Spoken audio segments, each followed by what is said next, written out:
Welcome. In front of me I have an LG F60, and today I'll show you how to enable power saving mode.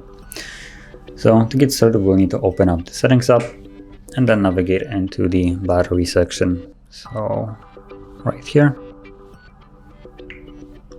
And from here you have a little check right here, and it's already on.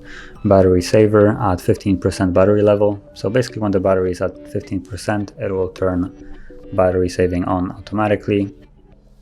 And once you tap on it, you can have it either immediately, which would mean that if I select it, it will be automatically in safe mode, as you can see, or in battery saving mode.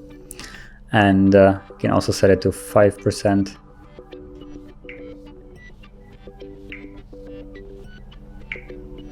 Okay, you can set it to 5% battery or 15.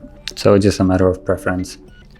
And with those two, it will, like I said, turn on automatically, and immediate one is just toggling it on and off yourself. So if you found this video helpful, don't forget to like, subscribe, and thanks for watching.